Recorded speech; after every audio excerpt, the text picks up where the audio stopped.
Hello everybody, C programming tutorial আপনাদের সবাইকে স্বাগতম। আমি মোহাম্মদ হাসিবুল হাসান। তো এই পর্বে আমি আপনাদেরকে দেখাবো ফাইল নিয়ে প্রোগ্রামিং কিভাবে কাজ করতে হয়। তো ফাইল নিয়ে কাজ করার জন্য প্রথমে আমাকে লিখতে হবে ক্যাপিটাল লেটার ফাইল, দেন একটা ফাইল পয়েন্টার।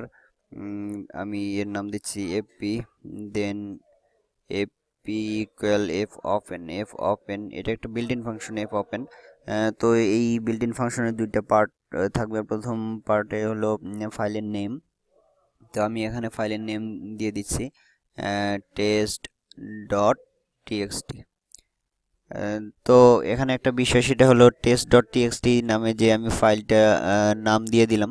তো এই ফাইলের নামে যদি কোনো ফাইল আগে থেকে ক্রিয়েট করা থাকে তাহলে সেই ফাইলটা ওপেন হবে। আর যদি এই ফাইল নামে কোনো ফাইল আগে থেকে ক্রিয়েট করা না হয়ে থাকে তাহলে এই এই নামে একটা ফাইল প্রথমে ক্রিয়েট হবে, দেন সেই ফাইলটা ওপেন হবে।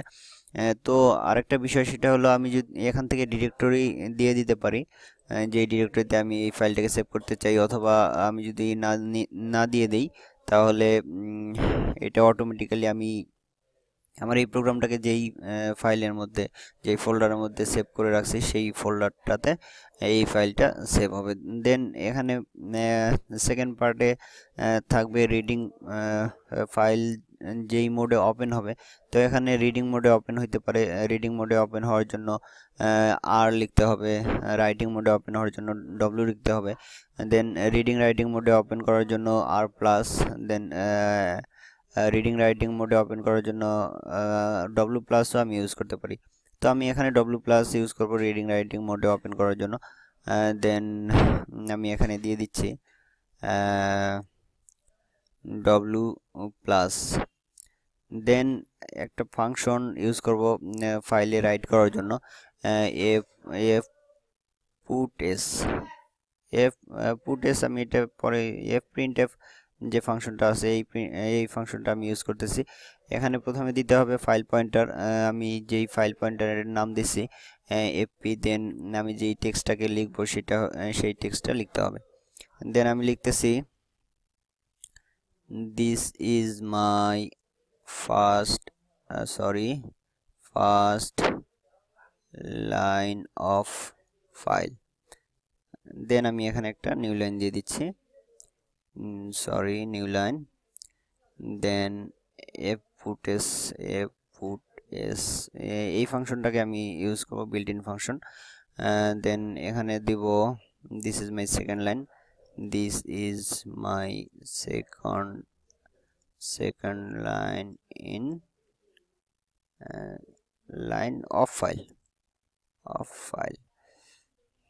দেন নিউ লাইন দিয়ে আমি এখানে ফাইল পয়েন্টার দিয়ে দিচ্ছি। দেন ফাইলটাকে ক্লোজ করতে হবে অবশ্যই। আমি যেই ফাইলটাকে ওপেন করলাম সেই ফাইলটাকে ক্লোজ করতে হবে, F close then file pointer. তো আমি যদি আমার এই প্রোগ্রামটাকে রান করি, তো দেখা যাচ্ছে যে প্রোগ্রামটা রান হচ্ছে। রান হওয়ার পরে তো আমি যদি যেই ডিরেক্টরিতে আমি আমার এই প্রোগ্রামটাকে সেভ করছি, আমি যদি সেখানে যাই, যেমন মাই কম্পিউটার সফটওয়্যার, দেন এখানে প্র্যাকটিস, দেন এখানে একটা টেস্ট নামে একটা ফাইল চলে আসছে, যেই নামে আমি আমি এই নামে লিখছিলাম। তো এখানে টেস্ট নামে একটা ফাইল চলে আসছে। আমি যদি এই ফাইলটাকে ওপেন করি, তো this is my first line of file and this is my second line of file. তো আমার ফাইলে রাইট হয়ে গেছে। আমি এভাবে আমি ফাইলে রাইট করতে পারি। তো এভাবে ফাইলে রাইট করা যায়। ধন্যবাদ সবাইকে এই টিউটোরিয়ালটা